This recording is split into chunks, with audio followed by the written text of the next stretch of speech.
श्री राधे गोविंदा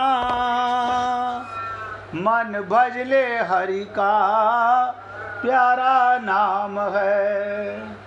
गोपाला हरि का प्यारा नाम है। नंद लाला हरि का प्यारा नाम है। गोपाला हरि का प्यारा नाम है। नंद लाला हरि का प्यारा नाम है। श्री राधे गोविंदा मन भजले हरि का प्यारा नाम है। श्री राधे गोविंदा मन भजले हरि का प्यारा नाम है। गोपाला हरि का प्यारा नाम है। नंद लाला हरि का प्यारा नाम है। अब सभी पुण्य आत्मा ध्यान से सुनिएगा। गोपियां तो कहती हैं जित देखूं तित श्याममयी है। कमाल की बात है। उन्हें हर जगह खुशबू आती है, हर जगह खुशबू आती है, हर जगह भगवान का भान होता है। हम खोपड़ी वाले, माइक बुद्धि वाले, माइक शरीर वाले, शरीर के ऊपर तो सेंट लगाते हैं और भगवान के बने हुए संसार में हमें बदबू आती है। देखो कैसे विचित्र चीज है। भाई जी अपने मोबाइल की आवाज बंद कर लीजिए।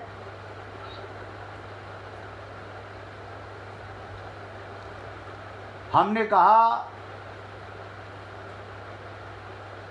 साधक को, आप हम लोगों को दृढ़ता से मानना चाहिए जो दिख रहा है वो जगत रूप नहीं रह गया, भगवान के सिवा कुछ नहीं है। ये भगवान की विचित्र लीलाएं हैं। आपकी खोपड़ी में जैसा भाव वैसा दिखा देता है। कहते ना भगवान, जाकी रही भावना जैसी प्रभु मूरत देखी तिन तैसी। इसका अनुभव हो जाएगा। भगवान के सिवाय कुछ नहीं, इसका अनुभव हो सकता है। दूसरे शब्दों में क्या मतलब, संसार लुप्त हो जाएगा और केवल भगवान रह जाएंगे। कारण प्रत्येक वस्तु तथा व्यक्ति को भगवान का स्वरूप, ध्यान दो, प्रत्येक वस्तु प्रत्येक व्यक्ति को भगवान का स्वरूप और प्रत्येक क्रिया को भगवान की लीला मानने से, प्रत्येक क्रिया को भगवान की लीला। आपके और हमारे घरों में 24 घंटे लीला हो रही है, हमें नजर नहीं आ रही। 24 घंटे हो रही है। अगर ये भगवान की लीला नजर आने लगे तो भोगासक्ति, राग द्वेष नहीं रहेगा। भोगासक्ति का नाश होने पर जो क्रियाएं पहले लौकिक दिखती थी वही क्रिया अलौकिक भवलीला रूप से दिखने लगेंगी। जहां पहले भोगासक्ति थी वहां भगवत प्रेम हो जाएगा। ये सारी बातें सुनने का तात्पर्य जब आप और हम लोग सुनने के बाद में जीवन में उतारें, और फिर वही ढाक के तीन पात, ये तो मेरा मकान है, ये तेरा मकान है, ये मेरा फ्लैट है, ये तेरा फ्लैट है, ये मेरा शरीर है, ये तेरा शरीर है। तो नतीजा अभी से नोट कर लो, ठन ठन गोपाल निकलने वाला है, कुछ नहीं निकलने वाला। खाली सुनने से क्या होगा? या तो भगवान की बातों को मानो। भगवान कहते हैं वासुदेव सर्वम, सब कुछ मैं बना हुआ हूं। आप सोचो, भगवान ही बहू बने हैं, भगवान ही सास बनी है, हैं? लेकिन खोपड़ी लगाओगे तो उम्र नजर आएगी, शरीर नजर आएंगे। भगवान के अलावा इस सृष्टि में कुछ नहीं बना हुआ। इसलिए कहते हैं भोग आसक्ति का नाश होने पर जो क्रिया पहले लौकिक दिखती थी, वही क्रियाएं अलौकिक भगवान लीला रूप से दिखने लगेंगी। और जहाँ पहले भोग आसक्ति थी, वहाँ भगवत प्रेम हो जाएगा। आखिरी बात, भगवान जैसा रूप धारण करते हैं उसी के अनुसार लीला भी करते हैं। कमाल है। ये क्या बात हुई? बहुत ध्यान से सुनो। भगवान जैसा रूप धारण करते हैं उसी अनुसार लीला करते हैं। भगवान श्री कृष्ण उतंक ऋषि से कहते हैं, मैं धर्म की रक्षा और स्थापना के लिए, महाभारत में आता है, मैं धर्म की रक्षा और स्थापना के लिए तीनों लोकों में बहुत सी योनियों में अवतार धारण करके उन रूपों और उन वेशों के द्वारा तदनुरूप बर्ताव करता रहता हूँ।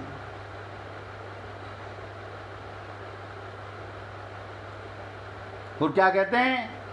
हे भृगुनंदन, जब मैं देव योनियों में अवतार लेता हूँ, भगवान महाभारत में आता है ये, हे भृगुनंदन, जब मैं देव योनियों में अवतार लेता हूँ तब देवताओं की ही बातें, सारे आचार विचार का पालन करता हूँ, इसमें संशय नहीं। जब मैं गंधर्व योनियों में प्रकट होता हूँ तब मेरे सारे आचार विचार गंधर्वों के समान होते हैं, इसमें भी कोई संदेह नहीं। जब मैं नाग योनियों में अवतार ग्रहण करता हूँ तब नागों की तरह बर्ताव करता हूँ। यक्षों राक्षसों की योनियों में प्रकट होने पर मैं उन्हीं के आचार विचार के यथारूप पालन करता हूँ। लेकिन आप और हम लोग भगवान के वचनों को भी नकार देते हैं। हमारा मन तो नहीं मान रहा, हमारी बुद्धि तो नहीं मान रही। क्यों? हम मन बुद्धि के गुलाम हैं, ना भगवान की माने ना हम गुरु की माने। इसलिए कहा भगवान जैसा रूप धारण करते हैं उसी के अनुसार लीला भी करते हैं। अब आप बताइए, एक छोटी सी बात सुनाने जा रहा हूं। जब ब्रह्मा जी ने वृंदावन से ग्वाल वालों को, बछड़ों को चुरा लिया तो भगवान क्या बन गए? बछड़े बन गए, ग्वाल वाल बन गए। अब भगवान क्या लीला कर रहे हैं गोपियों के घर में जाकर के? ध्यान दीजिएगा, उनके पुत्र की लीला कर रहे हैं। गैया का स्तनपान पी रहे हैं भगवान, बछड़ा बन करके। हैं? ऐसे भी होता है? आपको अभी ये बुद्धि लगाते हो ना तो समझ नहीं आती। हमने अपना मन और अपनी बुद्धि किसी गुरु को समर्पण किया हो, ना लगाने की कसम खाई हो, तो संतों के मुख से निकलने वाली लीलाएं हमें अमृत देती हैं। लेकिन हम लोग बार बार बुद्धि लगाते हैं। अब आप सोचिएगा, जब सुनाया गया, कुछ भक्त यहाँ पर ऐसे हैं जिन्होंने मेरी ये श्रीमद् भागवत महापुराण सुनी हुई है। मैं उसमें बता रहा था वो बछड़े भगवान बने हुए हैं। वो घर के अंदर सोचो, ग्वाल बाल भगवान बने हुए हैं, माँ से चिपट रहे हैं। माँ कह रही है अपने पुत्र में आज बड़ा आनंद आ रहा है, लेकिन उसे ये एहसास नहीं हो रहा मैं भगवान को चिपटा रही हूँ। ना गैया को एहसास हो रहा है, ना गोपी को एहसास हो रहा है, ना आप और हम लोगों को एहसास हो रहा है। अब आप सोचिएगा, छोटी सी बात बता देता हूँ। आप और हम सब लोग यहाँ पर विवाहित हैं। जब भी किसी स्त्री के बच्चा हुआ, वो स्तनपान कराती है, वो ये नहीं मानती कि भगवान मेरे स्तनपान कर रहे हैं, भगवान ही करा रहे हैं। वो अपने को स्त्री मानती है और अपना बेटा मानती है, ना खुद में भगवान को देखती, ना उसमें भगवान को मानती। कहाँ से लाओगे ये विवेक? मिश्रा जी, मोबाइल की आवाज़ बंद कर लो भाई। इसलिए पुण्य आत्माओं, जब भगवान अर्चा अवतार मूर्ति का रूप धारण करते हैं, आपके हमारे घरों में जो भगवान के अर्चा अवतार रखे हुए हैं, मूर्तियां बने हुए हैं, वो मूर्ति की तरह ही अचल रहने की लीला करते हैं। देखो कैसी विचित्र चीज है भगवान की। मिश्रा जी, मोबाइल की आवाज बंद कर लो भाई।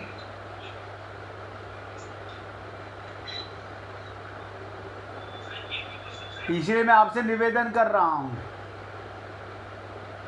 जब वो अर्चा अवतार आपके घरों में, हमारे घरों में मूर्तियां बन के भगवान विराजमान हो जाते हैं, तो वही भगवान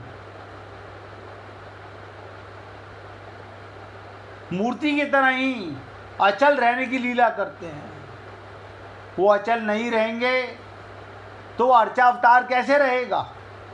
भगवान ने राम, कृष्ण आदि रूप में धारण किए और मत्स्य, कच्छप आदि रूप भी धारण किया। आप सोचिएगा,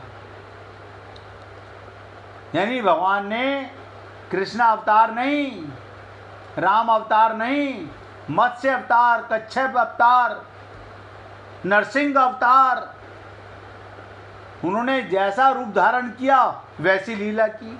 अब आप बताइए, भगवान शेर बन के, ध्यान दीजिएगा, नरसिंह रूप में शेर बन के, तो शेर की लीला नहीं करेंगे भगवान? जैसे वराह अवतार में भगवान ने सुअर बनकर लीला की, वामन अवतार में ब्रह्मचारी बनकर के लीला की। इससे साधक को ये समझना चाहिए, अभी भी जो कुछ हो रहा है वो सब भगवान की लीला हो रही है। हे पुण्य आत्माओं, मैं तो रोजाना ये प्रयत्न करता हूँ, आप इतने मर्मज्ञ हो के सुनो कि पता नहीं कब किसका आखिरी सांस हो।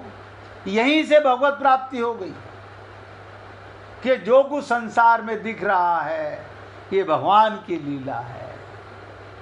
अपनी बुद्धि मत लगाओ, भगवान की बात पर विश्वास करो कि वासुदेव सर्वम, जो कुछ भी संसार में चल रहा है ये भगवान की लीला हो रही है। और भगवान, जो भगवान की लीला मान के देखता है, जानता है, उसे किस भाव से देखते होंगे। और जो व्यक्ति, ध्यान दीजिएगा, अपनी माइक बुद्धि लगाता है, अपना मन लगाता है, अपने को शरीर मानता है, अपने को सेठ मानता है, सेठानी मानता है, पैसे वाला मानता है, उसको भगवान माया बन के दिखाते हैं, माया बन के दिखाते हैं। अब ये आपके और हमारे हाथ में है, हम अपने को काया माने या भगवान की लीला माने। विवेक आपके पास है, बुद्धि आपके पास है। माइक बुद्धि से माया का संसार नजर आएगा। विवेक जागृत होते ही, आत्मज्ञान होते ही आपका भाव भी गोपी वाला बन जाएगा। जित देखूं तित श्याम मई है, सब में भगवान नजर आने लगेगा, सब में भगवान नजर आने लगेगा। इसलिए पुण्य आत्माओं, जहां कहीं भी साधक को समझना चाहिए, आप और हम सब लोग साधक हैं। अभी जो कुछ हो रहा है वो सब भगवान की लीला है। कोई आ रहा है, कोई जा रहा है, सब भगवान की लीला है। गोपियों ने कुछ और नहीं देखा, यही देखा था। मैं कई बार आप लोगों से निवेदन करता हूं, ज़्यादा जग चर्चा मत किया करो। जब चर्चा करो भगवान की करो। किसी का फोन आए उसे भगवान की बात करो, और उसे अच्छी लगेगी तो करेगा, नहीं तो करना छोड़ देगा। जग चर्चा मत करो। इस पर एक छोटी सी लीला सुन लीजिएगा। 10वां श्लोक तो कल ही शुरू करेंगे। जिस किसी को भजन सुनाना हो वो निकाल के रखना। अति बात चालता का दुष्परिणाम, ज़्यादा संसार की चर्चा करने वाले का क्या परिणाम होता है।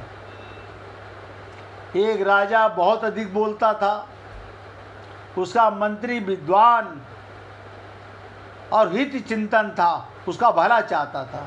इसलिए सोचता रहता था राजा को कैसे इस दोष से मुक्त करूं, वो ज्ञान दूं जो मनुष्य के हृदय में बहुत गहराई से उतरकर उसके स्वभाव का अंग बन जाता है। मंत्री हमेशा राजा के हित की सोचता। ध्यान दीजिएगा, मंत्री हमेशा राजा के हित की सोचता, सदा हित की सोचता।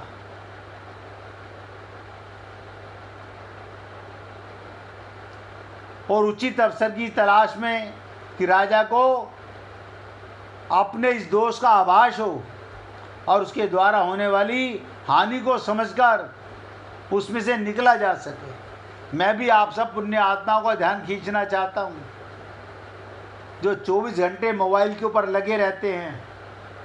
वो बहुत ध्यान से सुने। मल मंथन जग चर्चा ना करो, बाज आओ, वरना बहुत बड़ा अपना नुकसान कर रहे हो। एक दिन की बात है, राजा मंत्री के साथ पार्क में घूमते हुए एक शिला पर बैठ गया। शिला के ऊपर एक छायादार पेड़ था। उस आम के पेड़ पर कौओं का एक घोंसला था। उसमें काली कोयल अपना अंडा रख गई। कोयल अपना घोंसला नहीं बनाती, ध्यान दीजिएगा, कोयल अपना घोंसला नहीं बनाती, वरन कौवे के घोंसले में अंडा रख देती है। कौवी उस अंडे को अपना समझकर पालती रहती है। आगे चलकर उसमें से कोयल का बच्चा निकलता है। आगे चलकर उसमें से कोयल का बच्चा निकलता है। कौवी उसे अपना पुत्र समझकर चोंच से चुग्गा ला करके पालती है। कोयल के बच्चे ने असमय, जबकि उसके पर भी नहीं निकले थे, कोयल की आवाज़ की। कौवी ने सोचा यह भी विचित्र आवाज़ करता है, बड़ा होने पर क्या करेगा। कौवी ने चोंच से मार मार कर उसकी हत्या कर दी और घोंसले से नीचे गिरा दिया। राजा जहां बैठा था वो बच्चा कोयल का वहां उसके पैरों के पास आके गिरा। राजा ने मंत्री से पूछा, मित्र ये क्या है। मंत्री को राजा की भूल बताने का यह अवसर मिल गया।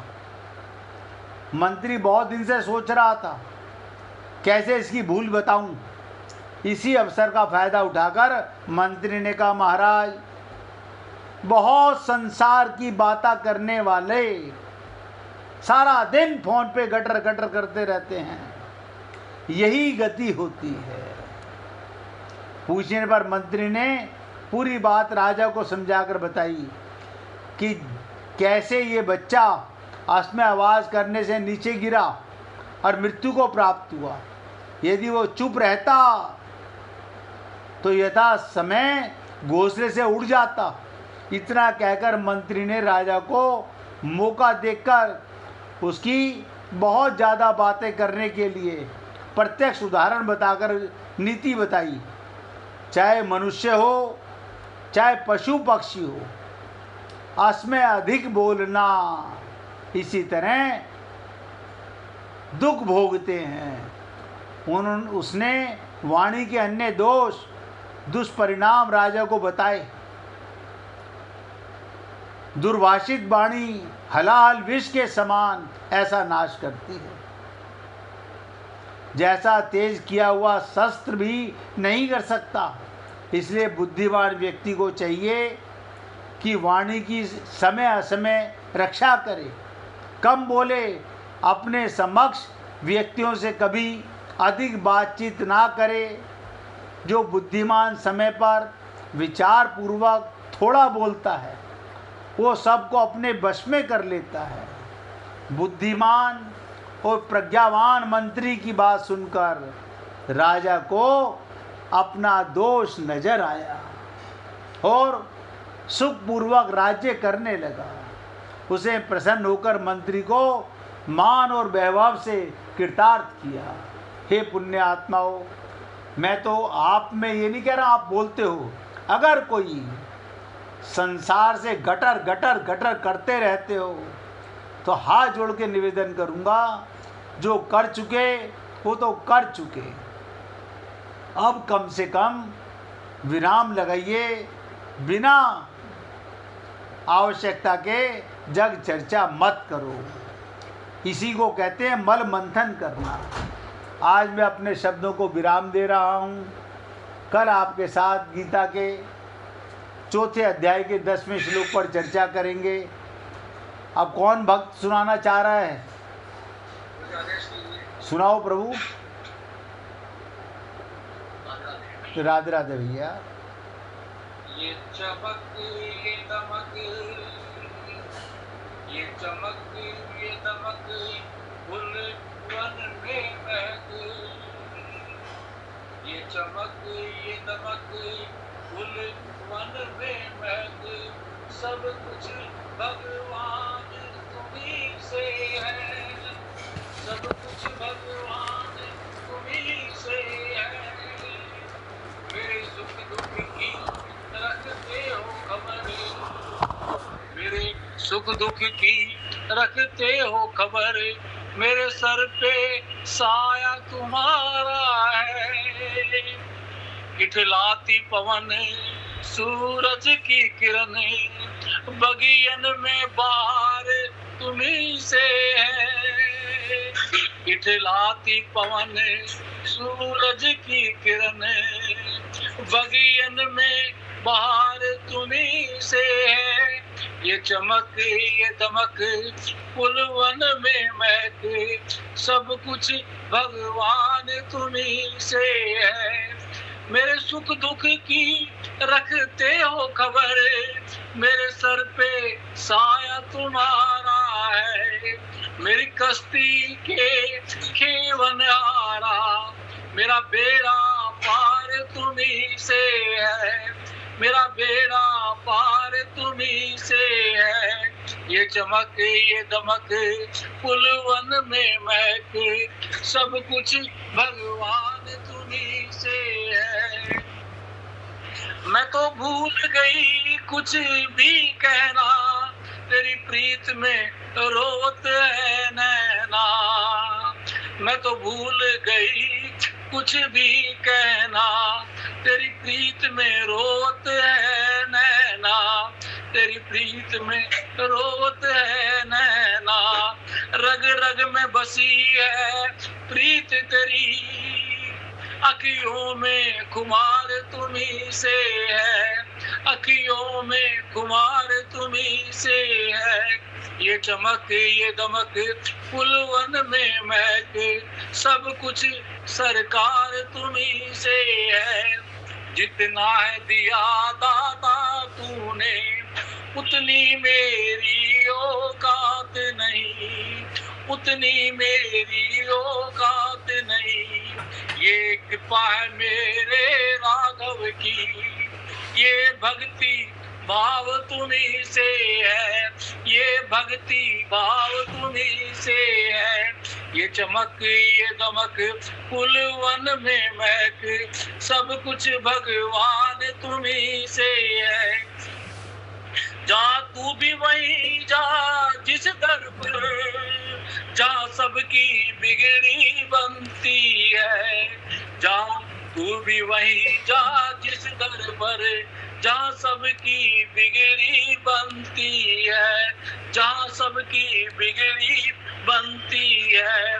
वो बिगड़े की तकदीर बनाना, ये सारा खेल उन्हीं से है। ये चमक ये दमक फूलवन में महक, सब कुछ भगवान तुम्हीं से है। जब मौज पे आई हो लहरें, जब मौज पे आई हो लहरें, कतरे को समंदर कर डाला, कतरे को समंदर कर डाला। ये उनकी प्रीत पुरानी है, खाली और भरना उन्हीं से है, खाली और भरना उन्हीं से है। ये चमक ये दमक फूलवन में महक, सब कुछ भगवान तुम्हीं से है। कोई नहीं दुनिया में ये कोल तुम्हीं से है, कोई नहीं है दुनिया में ये कोल करा तुम्हीं से है। आ जाकर सौदा बेचूं, मेरा सब व्यापार तुम्हीं से है, व्यापार तुम्हीं से है। फूलवन में महक, सब कुछ भगवान तुम्हीं से है। पवन सूरज की किरण किरण में बाहर तुम्हीं से है। फूल में महक, सब कुछ भगवान तुमसे है। बोलिए वृंदावन बिहारी लाल की जय। जय जय श्री राधे, जय जय श्री राधे। बोलिए लाल जी का मंगल हो, सभी भक्तों का मंगल हो। सबको राधे राधे भैया, सबको राधे राधे जी, राधे राधे, राधे राधे भैया, राधे राधे, राधे राधे जी, राधे राधे।